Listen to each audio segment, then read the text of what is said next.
जब आप stock market सुनते हैं तो दिमाग में क्या आता है? तेज भागते दाम, लाल और हरे रंग की स्क्रीन और रातों रात अमीर बनने वाले लोग। 90% लोग इसे एक जुए का अड्डा मानते हैं जहां गरीब और गरीब होता है और अमीर। चलिए चीजों को एक कहानी से समझते हैं। राजू ने एक आइडिया के साथ मिठाई की दुकान खोली। उसकी मिठाई पूरे शहर में फेमस हो गई, लेकिन दुकान छोटी थी। राजू को अब दुकान को बड़ा ब्रांड बनाना था, जिसके लिए पैसे चाहिए। तो राजू बैंक के पास गया, पर बैंक ने कहा इंटरेस्ट बहुत ज्यादा लगेगा। तभी राजू ने एक बड़ा फैसला लिया, क्यों ना मैं अपनी दुकान के कुछ हिस्से बेच दूं।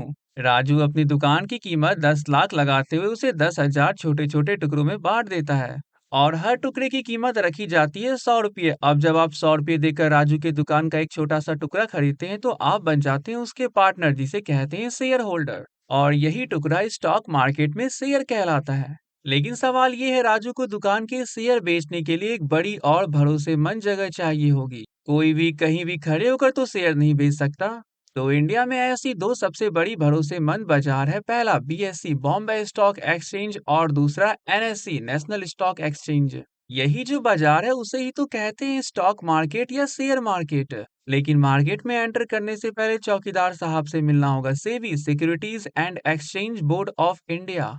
ये पहले राजू के दुकान के फाइनेंशियल रिकॉर्ड्स मतलब हिसाब किताब की जांच करेंगे। राजू की दुकान असली तो है ना, और क्या उसने सारी जानकारी सही सही दी है ना, क्या उसे कुछ घाटा तो नहीं हो रहा है।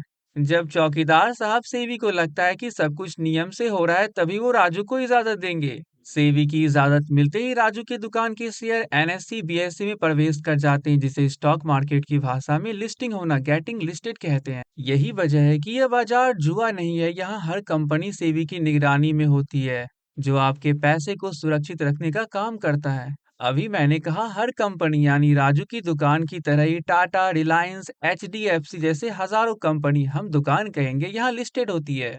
अब मान लीजिए कि आप कल सुबह उठे, आपको जानना है स्टॉक मार्केट में राजू की दुकान, राजू स्वीट्स समेत कई हजारों दुकानों का हाल कैसा है। सब अच्छा तो चल रहा है ना, या फिर कोई बड़ी गड़बड़ी है? क्या आप हजारों कंपनी का दाम अलग अलग देखेंगे? नहीं, यह तो बहुत मुश्किल काम है।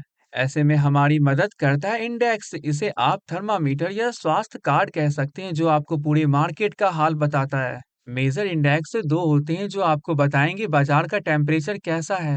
पहला सेंसेक्स, ये बीएसई का थर्मामीटर है। यहाँ 30 सबसे बड़ी और सबसे पुरानी कंपनीज होती है, जो इन 30 दुकानों का हाल बताती है। अगर सेंसेक्स की ये 30 कंपनी अच्छी कर रही है, यानी समझेंगे मार्केट सही चल रहा है।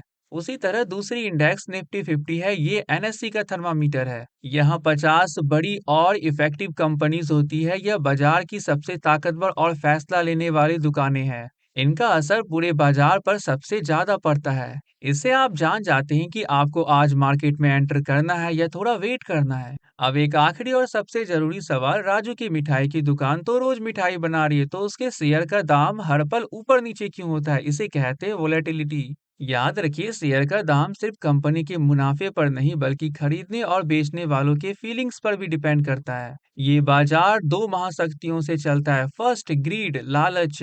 मान लीजिए बाजार में खबर फैली कि राजू की मिठाई की दुकान अब अमेरिका में भी खुलने वाली है। लालच में आकर हजारों लोग राजू की शेयर के लिए टूट पड़ेंगे। वो 100 रुपये के शेयर को 110 पर भी खरीदने को तैयार हो जाएंगे। पर इससे क्या होगा, डिमांड बढ़ने की वजह से दाम ऊपर चला जाएगा। उसी तरह खबर आई कि राजू की दुकान पर सरकार कोई नया टैक्स लगाने वाली है। डर के मारे और ज्यादा लॉस ना हो, लोग 100 रुपये के शेयर को 90 में ही बेचना शुरू कर देंगे। इससे क्या होगा, दाम तेजी से नीचे गिर जाता है, और ये था डर की वजह से। लेकिन एक वैल्यू इन्वेस्टर कभी भी इस डर और लालच के खेल में नहीं फंसता है। वो इन वोलेटिलिटी को एक मौके की तरह देखता है। जब लोग डर के सस्ते में बेचना शुरू कर देते हैं, तब वह असली कीमत, इंट्रिंसिक वैल्यू देखता है और खरीदता है। बस इन्हीं पॉइंट्स को ध्यान में रखना होता है, जो मैं आपको आसान भाषा में समझाने की कोशिश करूंगा आगे आने वाली वीडियो में, ताकि आप एक अच्छे इन्वेस्टर बन सके। पैसा कमाना तो बड़ी बात है ही, लेकिन उस पैसे को सही जगह लगाना और उसे इन्वेस्ट करना, उससे भी कहीं ज्यादा बड़ी बात है।